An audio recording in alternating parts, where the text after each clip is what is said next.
ସମସ୍ତଙ୍କୁ ଜୟ ମାତା କି। ଚାଲନ୍ତୁ ଆଜି ମାତାଙ୍କର ମୂର୍ତ୍ତି ମଣ୍ଡପକୁ ଦର୍ଶନ କରି ଆରମ୍ଭ କରିବା ଆଜିର ଅନୁଚିନ୍ତା। ଭିଡ଼ିଓକୁ ଶେଷ ପର୍ଯ୍ୟନ୍ତ ଦେଖନ୍ତୁ, ଶୁଣନ୍ତୁ। ଯଦି ପସନ୍ଦ ଆସିବ ତାହେଲେ ସବସ୍କ୍ରାଇବ୍କୁ ଟଚ୍ କରିକି ବେଲ୍ ଆଇକନ୍କୁ ଟଚ୍ କରିଦିଅନ୍ତୁ। ତାହେଲେ ଚାଲନ୍ତୁ ଶୁଣିବା। ଦିନେ ହାତ ପାଦକୁ ପଚାରିଲା, ତୋତେ ସମସ୍ତେ ପ୍ରଣାମ କରୁଛନ୍ତି, ହେଲେ ମୋତେ କେହି ବି ପ୍ରଣାମ କରୁନାହାନ୍ତି, କ'ଣ ପାଇଁ? ପାଦ ସୁନ୍ଦର ଉତ୍ତରଟିଏ ଦେଇ କହିଲା, ପ୍ରଣାମ ପାଇବାକୁ ହେଲେ ତଳେ ରହିବାକୁ ପଡ଼ିଥାଏ, କିନ୍ତୁ ଉପରେ ନୁହେଁ। ଜୀବନରେ ଯଦି ଖୁସି ରହିବାକୁ ଚାହୁଁଛନ୍ତି ତାହେଲେ ତାକୁ ଭୁଲିଯାଅ ଯିଏ ତୁମକୁ ଭୁଲି ଯାଇଛି। ଜୀବନ ହେଉଛି ଏକ କଠିନତମ ପରୀକ୍ଷା। ଏହି ପରୀକ୍ଷାରେ ସେହିମାନେ ଫେଲ୍ ହୋଇଯାନ୍ତି ଯେଉଁମାନେ ଅନ୍ୟକୁ କପି କରିବାକୁ ଚେଷ୍ଟା କରନ୍ତି। କାରଣ ସେମାନେ ଜାଣନ୍ତିନି ଯେ ଏଠି ସମସ୍ତଙ୍କର ଅଲଗା ଅଲଗା ପ୍ରଶ୍ନପତ୍ର। ତେଣୁ ନିଜକୁ କେବେ ବି ଅନ୍ୟ ସହ ତୁଳନା କରନ୍ତୁ ନାହିଁ। କାରଣ ଭଗବାନ ସମସ୍ତଙ୍କୁ ସମାନ କରିନାହାନ୍ତି। ତେଣୁ ନିଜ ହିସାବରେ ନିଜେ ରହିବାକୁ ଚେଷ୍ଟା କରନ୍ତୁ। ଜୀବନରେ ଏମିତି ଲୋକକୁ ସାମିଲ କର ଯିଏ କେତେବେଳେ ଆଇନା ତ କେତେବେଳେ ଛାଇ ହୋଇ ରହୁଥିବ। କାହିଁକି ନା ଆଇନା କେବେ ମିଛ କୁହେ ନାହିଁ, ଆଉ ଛାଇ କେବେ ଛାଡ଼ିକି ଯାଏ ନାହିଁ। ମୃତ୍ୟୁ ଓ ନର୍କଭୋଗ। ଜଣେ ଯାଦୁକର ଥିଲେ। ତାଙ୍କ ଯାଦୁରେ ସମସ୍ତେ ମୋହିତ ହୋଇଯାଉଥିଲେ। ତାଙ୍କର ସବୁଠାରୁ ଭଲ ଯାଦୁ ଖେଳଟି ଥିଲା ରୂପ ବଦଳା। ସେ ଯେତେବେଳେ ଯେଉଁ ରୂପ ପାଇବାକୁ ଚାହୁଁଥିଲେ ସେହି ରୂପ ଧାରଣ କରିପାରୁଥିଲେ। ଥରେ ତାଙ୍କର ଜଣେ ଅତି ପ୍ରବୀଣ ଜ୍ୟୋତିଷଙ୍କ ସହିତ ଦେଖା ହେଲା। ଜ୍ୟୋତିଷ ଜଣକ ଯାଦୁକରଙ୍କ ଜାତକ ଦେଖି କହିଲେ ଯେ ସେହିଦିନଠାରୁ ଠିକ୍ ବର୍ଷକ ପରେ ଯାଦୁକରଙ୍କ ମୃତ୍ୟୁ ହେବ। ମୃତ୍ୟୁ ପରେ 2 ବର୍ଷ ନରକଭୋଗ କରିବା କଥା ବି ତାଙ୍କ କପାଳରେ ଅଛି। ଯାଦୁକର ଏହା ଶୁଣି ବିମର୍ଷ ବୋଧ କଲେ, କିନ୍ତୁ ଭାବିଲେ, ମୁଁ ମୋ ଯାଦୁକରୀ ଶକ୍ତି ଲଗାଇ ପ୍ରମାଣ କରିଦେବି ଯେ ମୋତେ ମୃତ୍ୟୁ ସ୍ପର୍ଶ କରିପାରିବନି। ଚାହୁଁ ଚାହୁଁ ସେହି ଦିନଟି ଆସିଗଲା। ମୃତ୍ୟୁ ଦୂତ ଆସି ପହଞ୍ଚିଗଲେ। ଯାଦୁକରର ତ ଆଗରୁ ସତର୍କ ଥିଲେ। ତେଣୁ ସେ ତାଙ୍କ ପୂର୍ବ ରାତିରୁ ଏକ କ୍ଷୁଦ୍ରାତିକ୍ଷୁଦ୍ର କୀଟର ରୂପ ଧାରଣ କଲେ। ଗୋଟିଏ ଗନ୍ଧମୟ ନର୍ଦ୍ଦମା ଭିତରେ ପଶିଗଲେ। ମୃତ୍ୟୁଦୂତ ତାଙ୍କୁ ବହୁତ ଖୋଜିଲେ, କିନ୍ତୁ ତାଙ୍କୁ ନ ପାଇ ସେ ଚିନ୍ତାରେ ପଡ଼ିଗଲେ। କାମ ନ ସାରି ତ ମୃତ୍ୟୁଦୂତ ବାହୁଡ଼ି ପାରିବେ ନାହିଁ।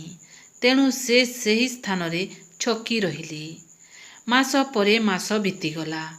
ମୃତ୍ୟୁକୁ ଡରି ଯାଦୁକର କୀଟ ରୂପରେ ନର୍ଦ୍ଦମା ଓ ପଙ୍କରେ ପଡ଼ି ରହିଲେ। କିନ୍ତୁ ତାଙ୍କର ସହିବା ଶକ୍ତି ବି ସୀମା ଟପି ଯାଇଥିଲା। ଦିନେ ଅତିଷ୍ଠ ହୋଇ ସେ ସେହି ଗନ୍ଧମୟ ନର୍ଦ୍ଦମାରୁ ବାହାରି ଆସିଲେ। ସେ ବାହାରିବା କ୍ଷଣି ମୃତ୍ୟୁଦୂତ ତାଙ୍କୁ ଧରିନେଲେ। ଯାଦୁକର କହିଲେ, ମୋତେ ଛାଡ଼, କାରଣ ମୋ ମରଣ ସମୟ ଗଡ଼ିଗଲାଣି। ମୃତ୍ୟୁଦୂତ କହିଲେ, ଅଧିକ ଚତୁର ହୁଅନା। 2 ବର୍ଷ ହେଲାଣି ତୁମେ କୀଟ ରୂପରେ ରହିଛ, ଅର୍ଥାତ୍ ମଣିଷ ଦେହରେ ଅବସାନ ହୋଇଛି। ତୁମେ ସେହି କ୍ଷଣରୁ ମରିସାରିଛ। ପୁଣି ମରିବା ପରେ 2 ବର୍ଷ ନର୍କଭୋଗ କରିବାର କପାଳ ଲିଖନ ବି ସତ ହୋଇଛି। ନର୍ଦ୍ଦମାରେ ତାହା କଟି ସାରିଛି। ଏବେ ମୋ ସହିତ ଚାଲ। ଏପରି କହି ଯମଦୂତ ସେହି କୀଟ ମଣିଷକୁ ତୁରନ୍ତ ଯମପୁରକୁ ନେଇଗଲେ। ମଣିଷ ହଉ ବା କୀଟ ହଉ, ମୃତ୍ୟୁ ଯମଦଣ୍ଡରୁ ବା ନର୍କଭୋଗରୁ କେହି ବି ବଞ୍ଚିପାରିବେ ନାହିଁ। ଗୀତାରେ ଭଗବାନ ଶ୍ରୀକୃଷ୍ଣ କହିଛନ୍ତି, ମୁଁ କାହାର ଭାଗ୍ୟ ତିଆରି କରିନାହିଁ। ମଣିଷ ନିଜେ ନିଜର ଭାଗ୍ୟ ତିଆରି କରିଥାଏ।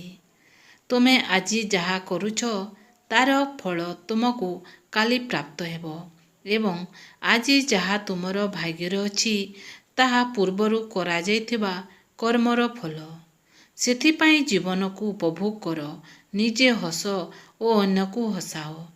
ରାଗ ହିଂସା ଛାଡ଼, କାରଣ ମଣିଷର ନିଃଶ୍ୱାସକୁ ବି ଜଣା ନଥାଏ ଯେ ସେ ଆଉ ଫେରିବ କି ନାହିଁ। ନିଜର ଯୌବନ ଉପରେ ଅଧିକ ଗର୍ବ କର ନାହିଁ, କାରଣ ଯୌବନ ଅଳ୍ପ ଦିନର। ତେଣୁ କାନରେ ବଧିରପଣ ଆସିବା ପୂର୍ବରୁ ଯାହା ଶ୍ରବଣ ଯୋଗ୍ୟ ତାହା ଶୁଣିନିଅ। ଗୋଡ଼ ଚାଲିବା ବନ୍ଦ କରିବା ପୂର୍ବରୁ ତୀର୍ଥଯାତ୍ରା କରିନିଅ। ଆଖିରେ ଅନ୍ଧତ୍ୱ ଆସିବା ପୂର୍ବରୁ ନିଜ ସ୍ୱରୂପକୁ ଦେଖିନିଅ। ବାଣୀ ବନ୍ଦ ହୋଇଯିବା ପୂର୍ବରୁ କିଛି ମିଠା କଥା କହିନିଅ।